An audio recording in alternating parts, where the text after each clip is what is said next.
할렐루야. 오늘은 히브리서 2장 말씀을 통해서 그리스도의 고난의 의미와 그로 인한 축복이 무엇인가를 함께 보기를 원합니다. 우리가 잘 알고 있듯이 히브리서는 누구에게 썼습니까? 먼 곳에 흩어져 사는 유대인들을 대상으로 썼죠. 특별히 그들 중에서 정말 말도 못하는 핍박과 고난을 받았던 유대인들. 그래서 이들이 너무 고난이 심하니까 믿음을 내려놓는 일들이 많이 있었죠. 배교하는 일들이 많이 있었어요. 그래서 히브리서를 구원에 대한 성경이라고 하고, 특별히 2장 말씀을 예수 그리스도의 구원장이라고 이야기를 하죠. 굉장히 중요한 장입니다. 예수 그리스도는 우리의 구원자가 되신다. 1절부터 4절까지가 구원을 적당히 받아들이지 말라라는 것이죠.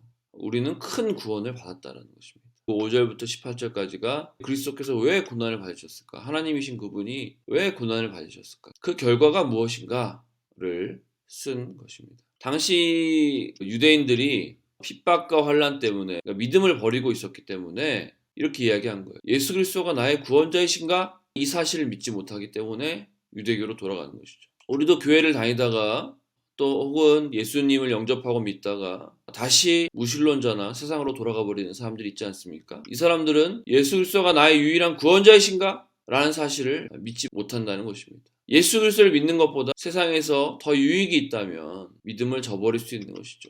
세상이 더 유익이 있다고 믿음을 저버릴 수 있습니까? 그래서 믿음의 체험이 매우 중요한 것입니다. 아무리 지금 힘들고 어렵고 정말 이해가 가지 않는다고 주님이 나에게 주신 부르심을 쉽게 저버릴 수 있습니까? 이것은 정말 신중하게 생각해야 될 문제라는 것입니다. 그렇게 할 수 없는 것이죠. 왜 구원이 필요하고 어쩌서는 안 되는 이유가 무엇인가를 함께 보기를 원합니다. 1절부터 4절까지 보면은 출애굽 시절 이스라엘 백성을 구원하신 하나님을 기억하라는 것이죠. 큰 구원을 받았다는 것을 기억하라는 거예요.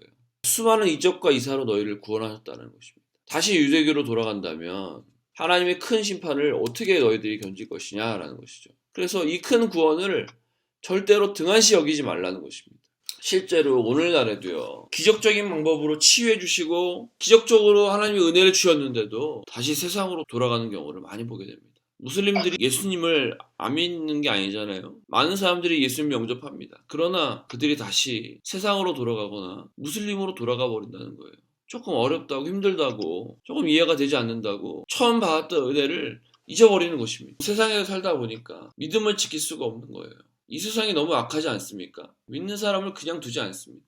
절대로 나는 믿음에서 떠나지 않겠다. 절대로 주님을 배신하지 않겠다. 이 결단이 우리에게 있기를 원합니다. 5절부터 18절까지는 예수 그리스도가 고난을 받으셨는데 그 고난의 의미가 무엇인가를 우리에게 알려주고 있습니다. 그 큰 구원은요, 절대 값싼 구원이 아니라는 거예요. 예수 그리스도는 십자가를 통해 고난을 당하시고 고통을 받으셨지만 그것을 통해서 영광을 받으셨죠. 우리의 죄 때문에 마땅히 내가 받아야 될 그 고난을 주님이 완전하게 받으셨다는 거예요. 십자가 고난을 온전하게 받을 사람이 누가 있을까요? 그 고통스러운 일을 묵묵히 받을 수 있는 사람이 누가 있을까요? 여러분 중에서 죄 없는 사람 있습니까? 우리는 반드시 죽어야 합니다. 반드시 고통을 당해야 합니다. 그것을 주님이 대신 받으셨다는 거예요. 주님이 우리의 모든 것을 다 잘 아세요. 우리 안고 일어섬을 아시고 우리의 고통을 주님이 잘 아신다는 거예요. 지금 고통스럽습니까? 지금 힘든 가운데 있습니까? 지금 고난 가운데 있습니까? 주님께 나아가시길 바랍니다. 주님은 십자가의 고난을 통해서 부활의 영광에 참여하게 된 것입니다. 하나님의 구원 계획이 무엇입니까? 우리의 진짜 구원자는요, 우리와 똑같이 되신 분이어야 한다는 것입니다. 우리 죄를 이해하시고 우리의 고통을 이해하시는 분이라는 것이에요. 우리 죄를 대신해서 십자가의 고난을 받는 분이어야 한다는 것입니다. 하나님이신 그분이 그 높으신 보좌에 앉으신 그분께서 우리를 위해서 자기가 만드신 천사보다도 못하게 되었다는 거예요. 이 얼마나 큰 사건입니까? 6절부터 말씀을 보니까 영광과 존귀로 관쓰신 예수 그리스도, 그분께서 바로 나를 위해서 죽음을 맛보셨다는 거예요. 그래서 주님, 내가 이 정도 헌신했어요.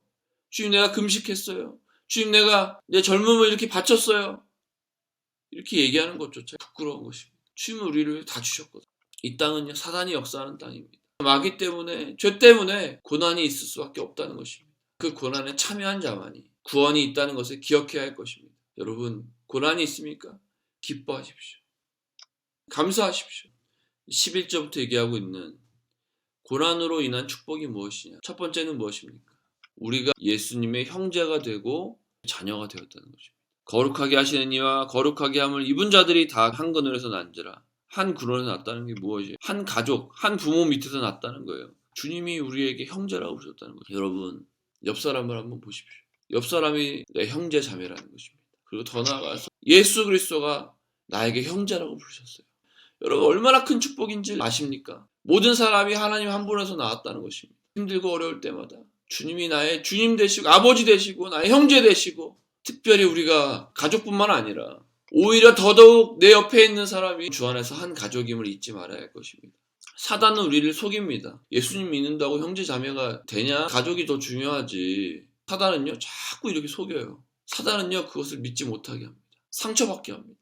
여러분, 사단에게 속지 말고 옆에 있는 사람들을 정말 소중하게 생각하시길 축복합니다. 진짜 내 가족들을 다 잃고 나서 후회하지 마십시오. 14절 말씀 무엇입니까? 고난으로 인한 첫 번째 축복은 하나님의 자녀가 되고 형제가 되었다는 것이고, 두 번째는 무엇입니까? 성령의 능력으로 마귀를 물리치셨고 마귀의 정죄를 멸하심으로 우리가 자유를 얻었다는 것입니다.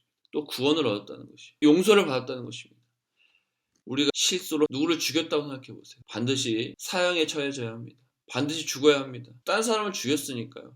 뭐 실수로 죽였던 일부러 죽였던 간에 우리도 마땅히 죽어야 합니다. 우리가 법정 앞에 섰어요. 이제 조금 있으면 사형이라는 꽝꽝꽝 하면서 나를 집행하기 일보 직전입니다. 그런데 그 순간 누군가 법정에 서서 나를 대신해서 심판을 받고 죽음을 당했다고 한번 생각해 보세요. 그래서 나는 자유를 얻었고 구원을 얻었고 용서를 받았다는 거예요. 여러분, 이것이 작은 것입니까? 너무 쉽게 나 구원받았어 라고 말할 수 있는 것입니까? 감격하면서 눈물로 감사해야 될 것입니까? 내 눈에 눈물이 있냐?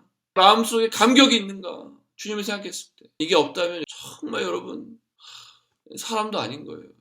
이런 은혜를 받아놓고도 마음이 냉랭하다, 아무런 감동이 없다, 주님 생각했을 때 이건 저주입니다. 저주. 빨리 그 저주에서 나와야 합니다. 아멘. 세 번째는 무엇입니까? 고난으로 인한 축복은 무엇입니까? 17절에 그가 시험을 받아 고난을 당하셨은즉 시험을 받는 자들이 능히 도우실 수 있느니라. 그분이 우리를 도우시는 대제사장이 되었다는 거예요.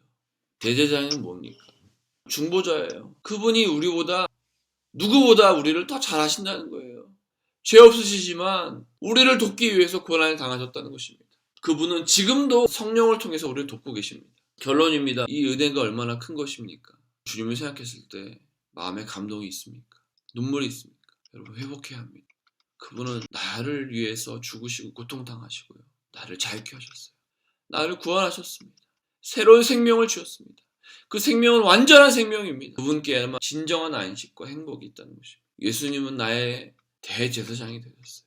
나를 위해서 짐승을 잡으시고 손에 피를 묻히시고 우리의 모든 고통받는 소리를 들으시며 우리가 하나님께 가게 하기 위해서 중보자가 되었다. 오늘 어제보다 주님이 더 필요합니다. 그 어떤 순간보다 주님이 필요합니다.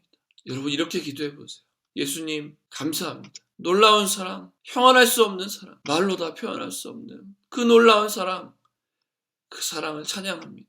어떻게 나 같은 사람 때문에 고난을 당하셨나요? 저도 주님처럼 살 수 있을까요? 다른 사람을 위해서 손에 피를 붙이며 사람들의 고통의 소리를 들으며 심지어 고통을 받고 죽임을 당하면서까지 사람들을 주님께로 인도할 수 있을까요? 주님이 나를 위해서 인생을 드린 것처럼 나도 다른 사람을 위해서 내 인생을 드릴 수 있을까요? 주님, 저는 너무 이기적이고 약합니다. 제 안에 선을 찾아볼 수가 없습니다. 주님이 너무너무 필요합니다.